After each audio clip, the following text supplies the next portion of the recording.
Basically इस formula का use हम लोग लॉजिक लगाने के टाइम में करते हैं।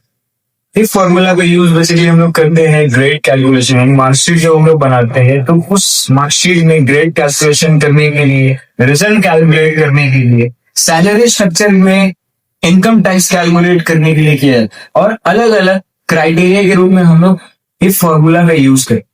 तो आइए आज हम लोग आपको दिखाते हैं मार्कशीट में ग्रेड कैलकुलेशन कैसे करेंगे इस फॉर्मूला के थ्रू। चलिए, तो मेरे पास यहाँ पे एक मार्कशीट का डेटा दिया गया है, जहाँ पे स्टूडेंट्स का नेम दिया गया है और 5 सब्जेक्ट्स है और टोटल एवरेज और परसेंटेज निकला हो। तो इस फॉर्मूला के थ्रू ग्रेड कैलकुलेट कैसे करेंगे वो हम लोग यहाँ पे सीखते हैं। सबसे पहले यहाँ पे इक्वल्स टू लेके इफ लिखेंगे और ब्रैकेट ओपन करें। सबसे पहले यहाँ पे फॉर्मूला के अंदर लॉजिकल टेस्ट मांगा है।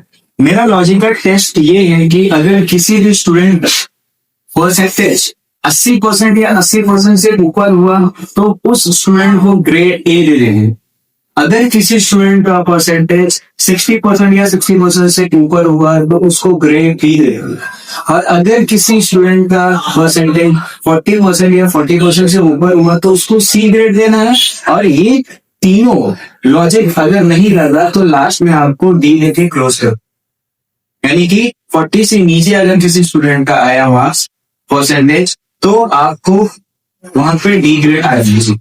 ये लॉजिक के थ्रू ही यहाँ पे बनेगी। सबसे पहले इफ लिखना है और ब्रैकेट ओपन करके लॉजिकल टेस्ट लिखेंगे। मेरा पहला लॉजिक है कि परसेंटेज का सेल एड्रेस लेंगे, then greater than equals to 18%, comma देते हैं। ये पहला लॉजिक है कि 80% या 80% से ऊपर हुआ तो वैल्यू ऑफ ट्रू में आंसर में कौन सा ग्रेड आना चाहिए, तो डबल इन्वर्ट कॉमा ए लेंगे और डबल इन्वर्ट कॉमा क्लोज।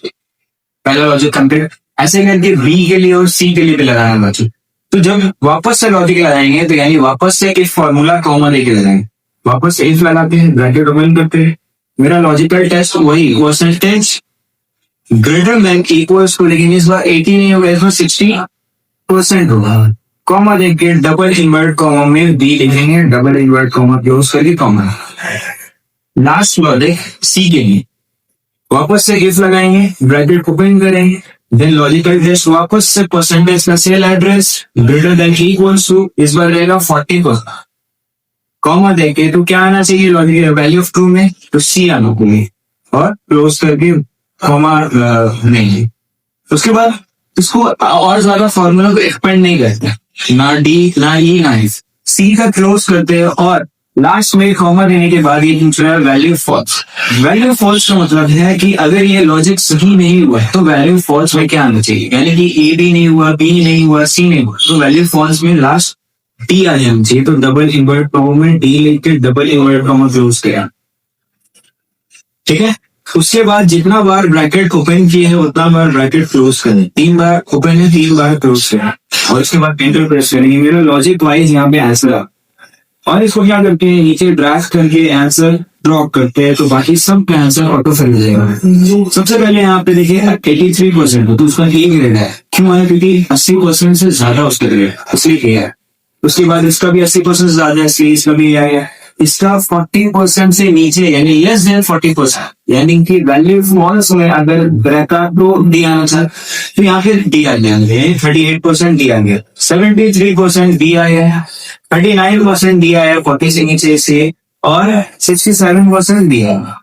तो जिस तरह हम लोग ग्रेड कैलकुलेशन इफ के थ्रू कर सकते हैं, वैसे ही हम लोग रिजल्ट कैलकुलेशन भी इफ के थ्रू कर सकते हैं। तो इसको हम और ज्यादा एक्सपेंड करके आपको ये दोनों कॉलम का आपको कैलकुलेशन बनाता है। इफ के थ्रू ग्रेड निकाल दिए, इफ के थ्रू रिजल्ट हम लोग निकाले, इक्वल्स टू वापस से इफ लिखेंगे, ब्रैकेट ओपन। अब मेरा लॉजिक ये है रिजल्ट के लिए कि अगर किसी भी स्टूडेंट का परसेंटेज 40% या 40% से ऊपर हुआ तो पास होगा वो स्टूडेंट, नहीं तो फेल गए।